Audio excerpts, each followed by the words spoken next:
Janitha. Hammer's doing well, though this can still be a good day for Norwegian fans, so we'll check out what's going on with Norwegians. But we're joined, I'm delighted, well, we've never met actually, by Anna Ushenina, reigning Women's World Champion. Thank you for coming. I have to admit we haven't looked at your game for a while. We looked at the opening, I believe. I'm going to have to sort it. Peter Svidler. Yes. In the meantime, let me ask you, how was the game just in general? Yes, it was quite interesting to play with my opponent.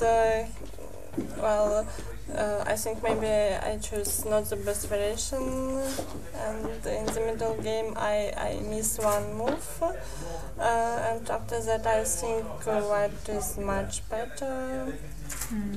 Okay. So did you have any chance at one point to draw or to win? Well, it's hard to say, but after the opening, white was some better, and I played not accurate. So. Okay, so let's have a quick. So I think your opponent is also joining us. Oh, Peter's coming. Yeah. In a moment, so you can. So Come, we can take a have seat, both sides Peter. of the story, right? Thanks Hi, for Peter. coming. Sure. Thank you for joining us. So Anna just made a very brief description of the game. Let's hear your side of the story. Well, I was just, happy I didn't blunder anything. I haven't played in a while, and I wasn't sure, how it will go. And I'm not sure about the opening. I shouldn't have very much, but if black plays b5 and then e5, both in two tempi, I should have something, because my play is reasonably natural, and black seems to be wasting time a little bit. But I thought after g5, e5, b4 I should be slightly better. I'm not sure how much. Did you use any specific preparation? No, I just thought this might be a decent idea, because I was in a state of frankly panic from the moment I saw the pairings. I was in complete panic, and Why? Does Anna look so scary? see, she's a very good player. Yeah. Well, there are quite a She few doesn't look others scary at all, but she's just a very in good this player. tournament. Yeah, clearly, but you want somebody easier in the first round. You mean like hope for Kramnik or? well, I shouldn't be playing Kramnik in the first No, round. no, like Kramnik's opponent. No, let's not disrespect any of the Of participants, course, but of No easy players. And the more I looked at Anna's opening repertoire, the less I could figure out where I'm going to have anything at all. And then I thought, this idea of Magnus's might be a decent way for me to just. Magnus used my game, Peter. No, he did actually. No, I played against Sutovsky in this variation with white. Yeah. No, this obviously will not refute the Sicilian, but I thought the structures we will most likely get are maybe more familiar for me than they are for Anna. And I thought, first of all, I think there's no reason not to go b5 here. If you want to put a pawn on b5, I think you can do it here, and it will save a tempo for later on. So that was somewhat pleasant for me that black played b6 here, because I thought, she probably will have to play b5 at some point later on, and there will be a tempo. And no, but the critical position, I think, once you've done this with black, I think knight c3 b5 is a decent move. I was kind of worried this will happen, and g5 is very principled, because otherwise, if I allow knight b6 and castles, it looks very beautiful. I have a very nice center, and I'm well developed, but where am I going? And I thought g5, at least I'm forcing some kind of a decision. It's possible to take on g5, but there will be some initiative. e5, knight g5, and then the knight comes to g4, and either f5 or c6. I don't know. If black takes, if black doesn't take, I will take the bishop on e7. I will be slightly better. And after d5, e5, as I said, we get a kind of a Spanish/King's Indian type position where I should be slightly ahead, because I'm starting first, so to speak. Your bishops are better, right? Yeah, and I'm just in time to fix the structure on the queen side and start. This is an important move then. Yeah, I thought b4 is important, and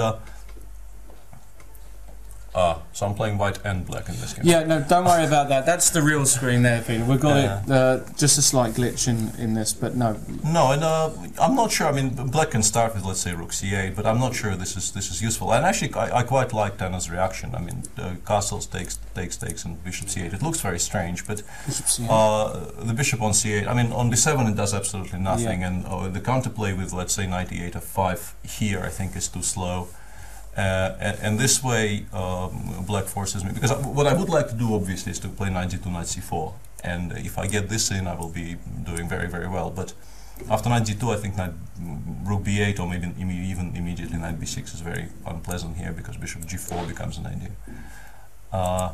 So I thought I'll play bishop d3, yeah, knight b6, and now I'm not sure what I'm doing here, because I'm not getting to the squares I need to be getting to.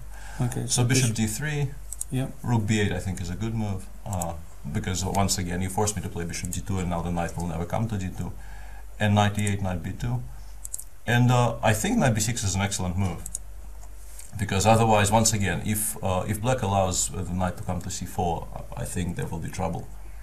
So you give up. I quite like knight b6, but I thought if the bishop takes a6, you could try playing f5 immediately, or not take on a6 and f5. I wasn't sure about bishop d7, but bishop d7 is also playable. I don't know. It was very difficult to work out what's going on, because by this point Anna was in time trouble, and it was kind of happening too fast for me to really understand. And here, I'm not sure what I played is correct, but I was just I got very excited by this idea of playing b5, bishop a5. It looked to me like I was completely winning. And then I realized I missed what happened in the game. I think knight c7, bishop a5, and here after queen e8, I thought I will take on e5, g5, d6, and I completely forgot knight takes b5 existed. I thought I will just be a pawn up, and I mean knight a6, I take on e7, take on a6, and bishop d6, queen d6, both knights are hanging, so I'm just winning. And so I thought after queen e8, knight e5 is just very strong, and otherwise black is just, it's very hard to unpin after bishop a5. So where am I? Yeah, and then I realized knight b5 is possible, and then I spotted this idea. I mean, it looks completely ridiculous what I did in the game. It looks like a draw offer. I take on e7, I take on b5, and it looks like, you know, game will finish in a draw in a second. But then I realized after queen b3, it's very, very uncomfortable for black to make moves, because yeah, bishop d4 is a huge threat, and also black is just not coordinated enough. And I think the critical line here is queen d7. I go rook e g1, queen c6, rook a c1, and now once again, if queen e8, I go bishop b4 simply, and it wins the exchange. No, but you can play bishop a4 here. Oh, bishop a4. Yeah, and but at least I can take on c6 and b6, I thought. But the point is, and that ending is. Yeah, 3 against 3 is a draw, but 4 against 4, I think I should have decent. Oh, so you keep the rooks on, so you play. Yeah, I think First of all, it's not immediately obvious how to swap the rooks, because after rook c8, I can actually play rook d6, rook c1, king f1, because of the back rank. Yeah. And I'm not planning to exchange rooks immediately, and I think with rooks on it should be winning, and even with rooks off, I think I should have some chances. But I'm not sure I am actually winning here, and I thought this was critical, because I couldn't see. I thought my initial idea in this position was to play queen b4, and I thought this was winning, but actually here black has queen b5, and yeah, knight a4, queen a4, and surprisingly I think this might be a draw now. Well, not surprisingly. I mean, it is a symmetrical position with equal material, but sorry, but I don't know. I thought this was critical, and I might have to go for this endgame. And so, assuming that the best you can get is that endgame with the 4 against 4 pawns and the bishop and knight versus the rook, and maybe with a pair of rooks, do you think you could have played better, like not playing b5? I suspect, if you look at this position closer, I think maybe there's something better for white, because, I mean, f5 is unpleasant, but it's not the end of the world. I mean, for instance, my first idea was to play simply knight bishop b3, f5, and knight g2. But I really, really dislike the idea of giving up this bishop. I mean, I think I'm better, because I will put the knight on c4, and I mean mate is far away. But black will definitely just go g5, g4, and I mean it's just one pawn for which black gets, I think, fantastic counterplay. I don't know. I mean, I should be better to some degree with the pawn up, and I mean pawn up in my move. I should have something, maybe not much, but something. But once again, I just got so excited with by the idea of b5 bishop a5 that I stopped thinking basically at that point, because I thought this looks very promising. Why shouldn't I play it? So Anna, in the game, you had the opportunity to go into this ending here. Was there a reason why you elected to play knight? What? In the game, you had the chance of is that right? This was I thought queen d7. So did you see queen d7 in this position? Well, yes, of course. No, I mean, did you see the variation where the ending? Well, I was in trouble and I missed bishop e4. Ah, you missed bishop a4. Ah, okay. This I thought this is what happened. Yeah, because so you missed black's problems were. I mean, additionally, Anna was in quite serious time trouble at this point, and as I said, I got lucky on 2 counts. First of all, that this whole queen b3 idea even exists, because frankly, I thought, you know, the game is about to end in a draw. And secondly, that Anna didn't have enough time to work out exactly what was going on here. And I mean, after after knight d7, after 97 bishop b4, I mean, it's an exchange. Yeah, okay, so we don't need to go. We can. Yeah, no, I managed to spoil it quite severely, I think, because I think after 95 bishop b4 I should be winning by force, but I started missing stuff. I thought f3 bishop d5 was impossible because I will play rook d1, and then I realized rook b5 just holds everything. I think after bishop b4 what I should play is just rook a7 immediately.